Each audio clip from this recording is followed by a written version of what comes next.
পূর্বাঞ্চল প্রতিদিনে এই মুহূর্তে কয়েকটি সংবাদ নিয়ে আপনাদের সাথে রয়েছি আমি শবনম। বিস্তারিত সংবাদের আগে প্রথমে দেখে নেব হেডলাইন্স। রাজৌরির ডেরাকি গলির বনাঞ্চলে নিরাপত্তা বাহিনীর জোরদার তল্লাশি অভিযান চলছে। বিশুদ্ধ পানীয় জলের একমাত্র উৎস বরাক নদীর পরিচ্ছন্নতা নিয়ে উদ্বিগ্ন সচেতন মহল। ধর্মনগরে মুখ্যমন্ত্রী প্রাণী পালন সম্মান নিধি অনুষ্ঠানের উদ্বোধন করেন মন্ত্রী সুধাংশু। কাছাড় জেলার উদারবন দয়াপুরে অপরিচিত যুবকের রহস্যজনক মৃতদেহ উদ্ধার। হাইলাকান্দিতে শুরু হয়েছে পরম্পরাগত পৌষ মেলা, চলবে 24 ডিসেম্বর পর্যন্ত। চন্দ্রনাথপুর এমই স্কুলে ছাত্রছাত্রীদের মধ্যে বিনামূল্যে বস্ত্র বিতরণ। 7 দিন ধরে খোঁজ নিয়ে ধনপুর লেমুয়া মোড়ার 10ম শ্রেণী পড়ুয়া ছাত্রী। শিলচর রামকৃষ্ণ মিশন সেবাশ্রমের 100তম বর্ষপূর্তি উৎসবের শুভারম্ভ হবে 1 জানুয়ারি থেকে 1 বছর ব্যাপী বিভিন্ন কর্মসূচির মধ্য দিয়ে, জানালেন স্বামী গণধীশানন্দজি মহারাজ।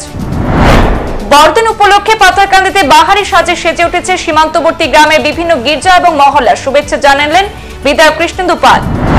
কটামনি রিচারপাড় তৈবিয়া মাদ্রাসার 7তম বার্ষিক জলসা এবং দস্তাবন্দি অনুষ্ঠান সম্পন্ন।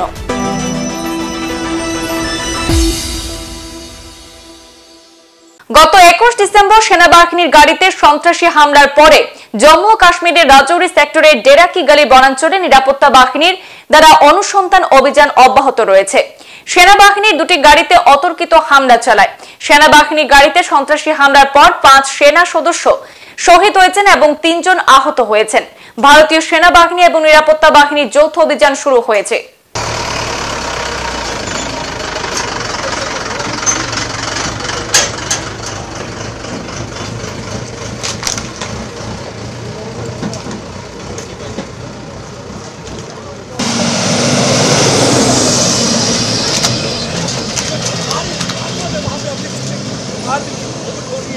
sabotage peace in this region because they can't see peace and prosperity in this part. Rajouri में सुरक्षा बल उनसे लोहा ले रहे हैं, दूसरी तरफ 4 आतंकी अखनूर इलाके में ढेर। জনগণের কাছ থেকে নিয়মিত মাসিক ট্যাক্স সংগ্রহ করলেও কতটুকু পরিষেবা দিচ্ছে শিলচর পুরসভা, এমনটাই কিন্তু প্রশ্ন জনমনে। শহরে বিভিন্ন মোড়ে আবর্জনা স্তূপে দুর্গন্ধের পাশাপাশি বিশুদ্ধ পানীয় জলের একমাত্র উৎস বরাক নদীর পরিষ্কার পরিচ্ছন্নতা নিয়ে উদ্বিগ্ন সচেতন মহল। এ নিয়ে বার কয়েক বিভিন্ন সংগঠন বরাক নদী সহ শহরের স্বচ্ছতা দাবি তুললেও নিষ্ক্রিয় ভূমিকায় শিলচর পুরসভা। সদরঘাটে পিএইচই বাজারের পাশে ঘাটের অবস্থা অত্যন্ত উদ্বেগজনক। কালী পুজোর পর ঘাটে ফেলে দেওয়া দেবীর প্রতিমাগুলো বাজারের পাশে এসে জমা হয়েছে। এতে আটকা পড়েছে ওই প্রতিমাগুলো। একদিকে পুরসভা নির্বাচন নিয়ে নানা টালবাহানা, আর অপরদিকে শহরবাসী দুর্বিষহ সমস্যার সম্মুখীন হলেও কুম্ভ নিদ্রায় এতদ অঞ্চলের জনপ্রতিনিধিরা। এ নিয়ে ক্ষুব্ধ বিভিন্ন সচেতন মহল। শনিবার এক অনুষ্ঠানের মধ্য দিয়ে প্রাণী সম্পদ বিকাশ দপ্তরের উদ্যোগে উত্তর ত্রিপুরা জেলার ধর্মনগরে উদ্বোধন হল মুখ্যমন্ত্রী প্রাণী পালক সম্মান নিধি অনুষ্ঠান। এদিন অনুষ্ঠানের উদ্বোধক হিসাবে উপস্থিত ছিলেন তফসিলি জাতি, প্রাণী সম্পদ বিকাশ ও মৎস্য দপ্তরের মন্ত্রী সুধাংশু দাস। এদিন মন্ত্রী সুধাংশু দাস জেলার 8 জন হিতাধিকারীদের হাতে মুখ্যমন্ত্রীর সম্মান নিধি তুলে দেন। এছাড়াও RKBY স্কিমে 1,20,000 টাকা মূল্যের 4টি মিনি হ্যাজারি মেশিন, CGM স্কিমে 3 জনকে চেক, 2 জনকে ঘাসের বীজ প্রদান করা হয়। এদিনে অনুষ্ঠানে বক্তব্য রাখতে গিয়ে উদ্বোধক তথা মন্ত্রী বলেন, দেশের প্রধানমন্ত্রী নরেন্দ্র মোদী দেখানো পথে কাজ করে চলেছে রাজ্য সরকার সহ মন্ত্রিসভার সদস্যরা। বিশেষ করে তফসিলি জাতি, প্রাণী সম্পদ বিকাশ এবং মৎস্য দপ্তরকে কাজে লাগিয়ে রাজ্যের মধ্যে একটি নজির সৃষ্টি করতে চাইছে রাজ্য সরকার। কেন্দ্র রাজ্য সরকারের বিভিন্ন প্রকল্পগুলি কিভাবে রাজ্যের গরিব অংশের মানুষের মধ্যে পৌঁছে দেওয়া যায় সেই লক্ষ্যে কাজ চলছে।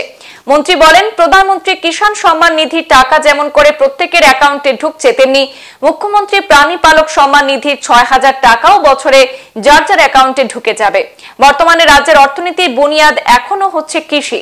সেই কৃষির সাথে জড়িত রয়েছে পশুপালন। যেসব যুবকরা অর্থনৈতিকভাবে নিজেদেরকে স্বাবলম্বী করে তুলতে চায় এবং পশুপালনকে পেশা হিসাবে গ্রহণ করতে চায়, তাদেরকে উৎসাহ দিতে মুখ্যমন্ত্রীর এই প্রাণী পালক সম্মান নিধির উদ্বোধন।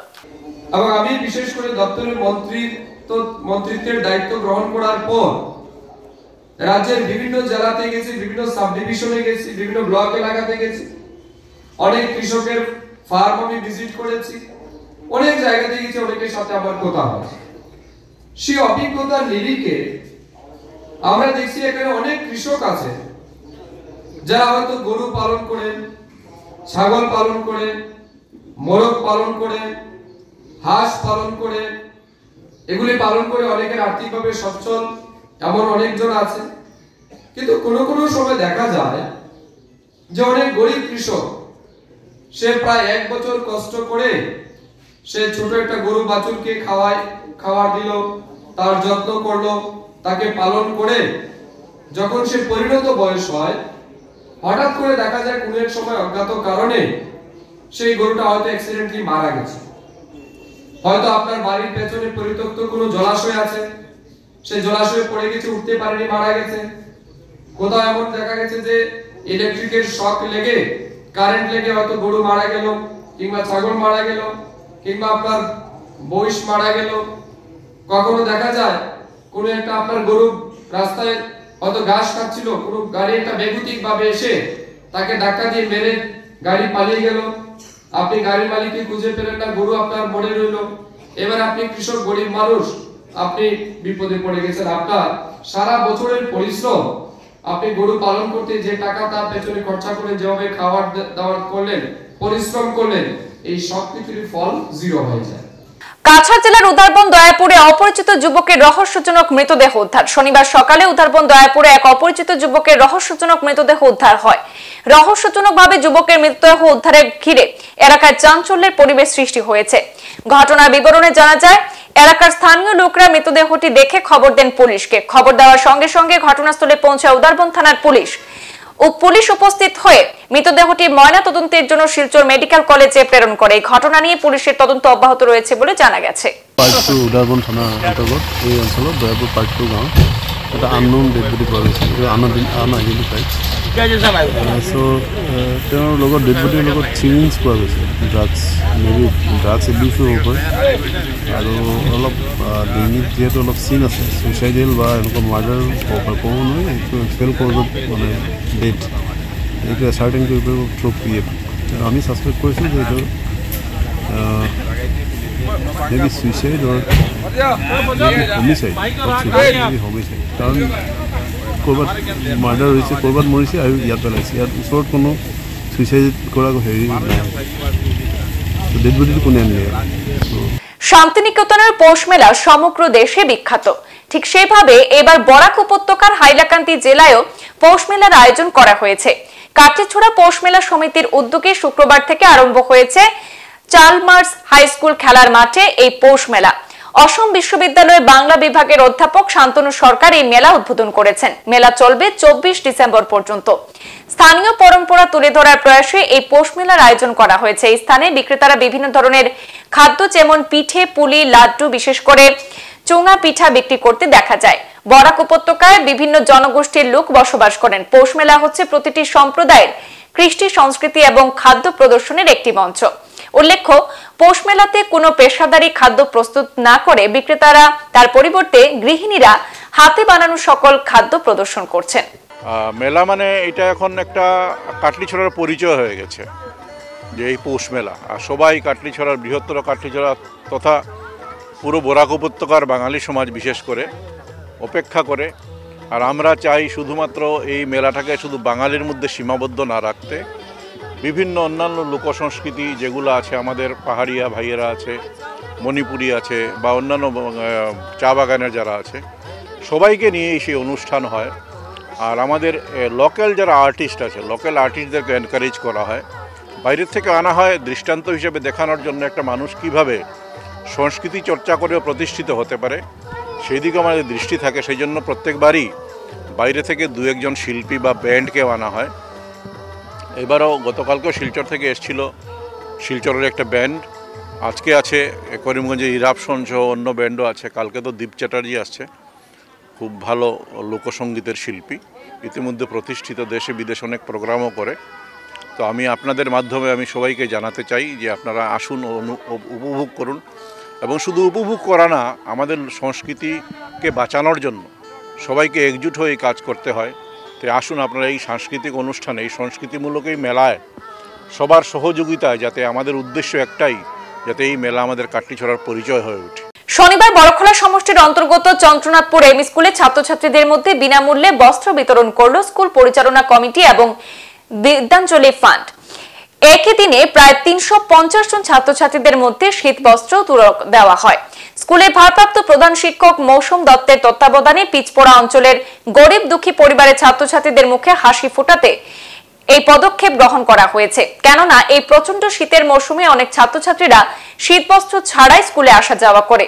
এটা কোনো সরকারি সহায়তা নয়, বরং স্কুল পরিচালনা কমিটি তাদের ব্যক্তিগত তহবিল থেকে এবং গীতাঞ্জলি ফান্ডের উদ্যোগে এই প্রয়াস চালিয়ে নিয়েছেন তারা, এবং স্কুল পরিচালনা কমিটি এবং গীতাঞ্জলি ফান্ডের এমন উদ্যোগকে অনেকেই সাধুবাদ জানিয়েছেন। স্কুলের সভানেত্রী, তো আজকে খুবই আমি গর্বিত বা আনন্দিত। আমার স্কুলের বাচ্চাদের ড্রেস তো প্রতি বছরই বিতরণ করি, কিন্তু এইবার আমরা একটা সিদ্ধান্ত নিয়েছি এসএমসি তরফ থেকে বা আমার স্কুলের হেডমাস্টারের তরফ বা সব স্টাফরাও আমার সিদ্ধান্ত করা হয়েছে যে এবার শীতকালীন বস্ত্র দিতাম, যেমন সোয়েটার, টাই, জুতা, মোজা। তো এইটার লাগে তো স্যার আমরা স্যারের কাছ থেকে বহুত জনের স্কুলে সাহায্য করে এই টাকা থেকে, আর কিছু আমরা এসএমসি তরফ থেকেও বা সবাই মিলিয়ে এটা সিদ্ধান্ত লইয়া আজকে বাচ্চারা এইগুলো বিতরণ করলাম। বা বাচ্চারা যখন একসাথে পড়িয়ে তখন দেখতেও ভালো লাগবো, আর এটার লাগে আমরা সবই আনন্দিত বা গর্বিত। আজকে আমার স্কুলে যে কতজন ছাত্রছাত্রীদের দেওয়া হয়েছে? কতজন ছাত্রছাত্রীদের দেওয়া হয়েছে? আজকে তো পুরো এলপি কমপ্লিট হয়েছে স্যার দেওয়া, আর আগামী মঙ্গলবারে এমএ কমপ্লিট হইব। 402টা বাচ্চা তো সম্পূর্ণ কমপ্লিট করবে। অর্থের কাছে জিম্মি ন্যায় বিচারকারীরা, অসহায় বাবার পাশে নেই কেউই। 7 দিন ধরে খোঁজ নেই ধনপুর লেমুমোড়ার 10ম শ্রেণীতে পড়ুয়া ছাত্রের। মহকুমা পুলিশ আধিকারিক এবং জেলা পুলিশ সুপারকে জানিয়ে অপহরণ হওয়া মেয়েকে উদ্ধার করতে ব্যর্থ পুলিশ। 24 ঘন্টার মধ্যে মেয়ে উদ্ধার না হলে সড়ক অবরোধের হুঁশিয়ারি দেন তারা। আজ সোনামুড়া যুব কংগ্রেসের সভাপতি কাউসার মিয়া সহ এক জনপ্রতিনিধি দল মহকুমার পুলিশ আধিকারিকের নিকট একটি ডেপুটেশন দিয়ে সংবাদ মাধ্যমের সামনে বিস্তারিত তুলে ধরেছেন।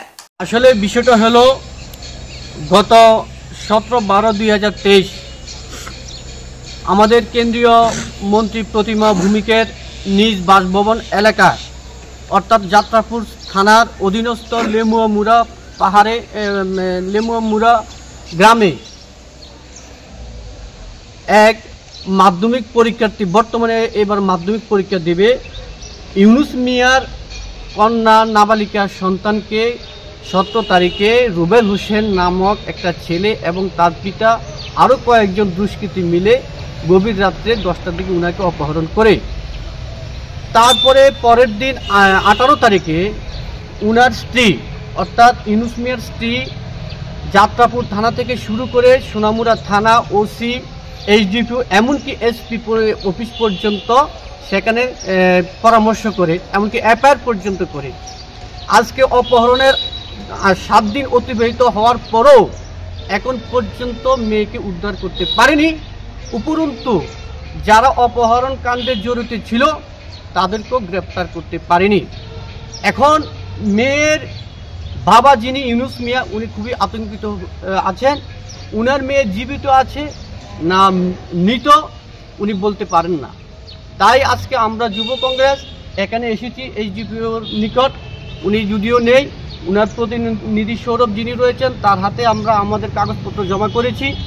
আমরা বলেছি যে 24 ঘন্টার মধ্যে যদি আসামিকে গ্রেপ্তার না করা হয় এবং মেয়েকে জীবিত অবস্থায় যদি উনার পরিবারের হাতে তুলে না দেওয়া হয়, আমরা সোনামুড়ার যে ব্রিজ রয়েছে, যে জাতীয় সড়ক রয়েছে, সে জাতীয় সড়ক অবরোধ করব। শিলচর রামকৃষ্ণ মিশন সেবাশ্রমে প্রতি বছরের নিয়ে এবারও 1 জানুয়ারি কল্পতরু দিবস উৎসব সাড়ম্বরে পালন করা হবে।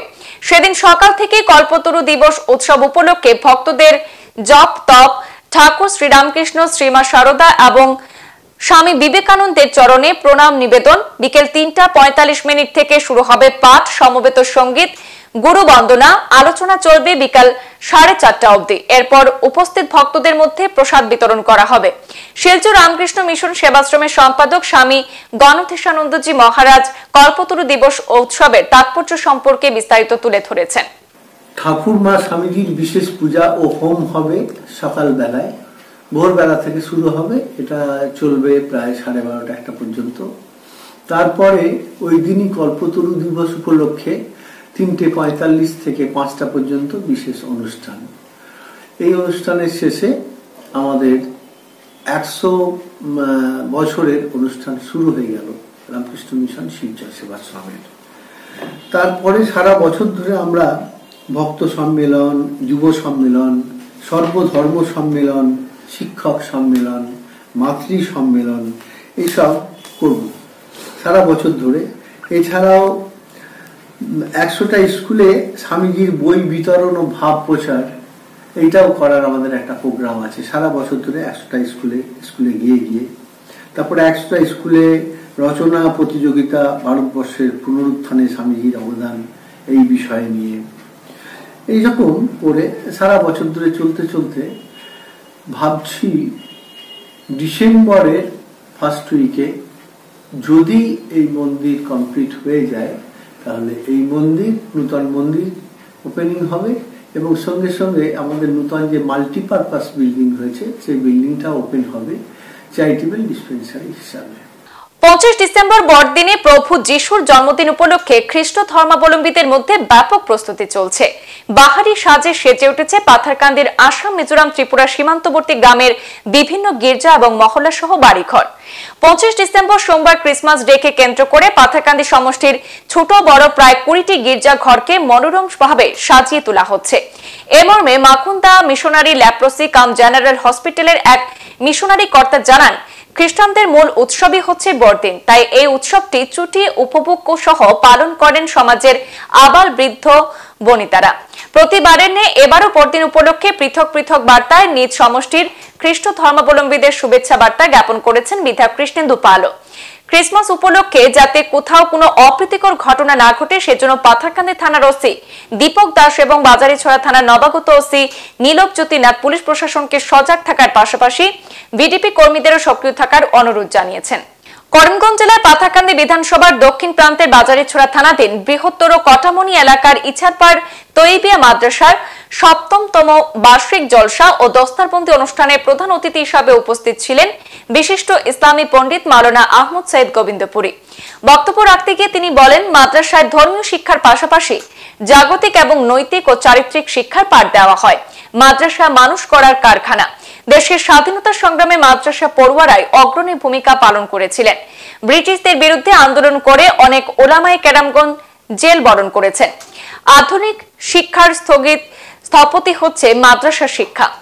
যুগ যুগ ধরে মাদ্রাসা শিক্ষায় শিক্ষিতরা দেশের জ্ঞান বিজ্ঞানের মশাল ধরে রেখেছিলেন। পাথারকান্দির ইছারপাড় তৈবিয়া মাদ্রাসায় ৭ম বার্ষিক জলসা ও দস্তারবন্দি অনুষ্ঠানে মাদ্রাসার ইতিহাস সম্পর্কে সুদীর্ঘ বক্তব্য রাখেন উত্তর পূর্ব ভারতের বিশিষ্ট ইসলামিক চিন্তাবিদ, কাছাড় জেলার পূর্ব গোবিন্দপুর আল জামিয়াতুল ইসলামিয়া খানকায়ে মদনের মহাপরিচালক শেখ মাওলানা আহমদ সৈয়দ গোবিন্দপুরী।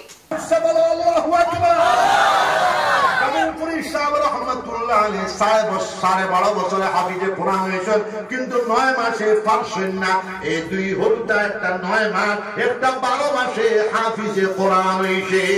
আমি বলছি ডাইরেক্ট দেওবন্দ পাঠায় দেওয়ার সম্ভাবনা আছে। এটা আসামের 1 নম্বর মুহাদ্দিস হইতে পারে। জোরে বল সুবহানাল্লাহ।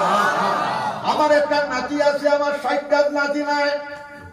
শিলডুবি মাদ্রাসার মুতামিম সাহেব আমার ছাত্র মাওলানা জৈনুল আবিদিন। তার একটা ছেলে 8.5 বছরের ভিতরে 28 সিপারের হাফিজ। জোরে বল সুবহানাল্লাহ। এদিন হাইলাকান্দি আমি ত্রিপুরা যায়া মনপুরের মসজিদে এটা দৌড়িয়া বাপে মুসাফা করছেন।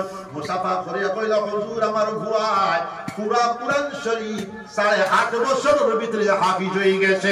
জোরে বল সুবহানাল্লাহ। এটা কুরআন শরীফের মুজিজা। ইন্না নাহনু নাযালনা যিকর ওয়া ইন্না লাহু লাহাফিজুন। রঙ্গাওয়ালি সাহাবার ফয়জান দিয়া, বদরপুরি সাহাবার ফুয়ুদাত দিয়া, বাশখান্দি সাহাবার ফুয়ুদাত দিয়া, গোবিন্দপুরি সাহাবার ফুয়ুদাত দিয়া, কুতুবুল আলম শাইখুল ইসলাম ওয়ালিকুল শুরুমুরি বিশ্বনন্দিত মুহাদ্দিস কবির আল্লামা হুসাইন আহমদ মাদানী রাহমাতুল্লাহ আলাইহির ফয়জান জারি থাকবে। যেহেতু আমরা সব মিলে এক সিলসিলার মানুষ। সংবাদ এই পর্যন্তই। ফিরছি পরবর্তী অন্যান্য আপডেট নিয়ে, সাথে থাকুন। ধন্যবাদ।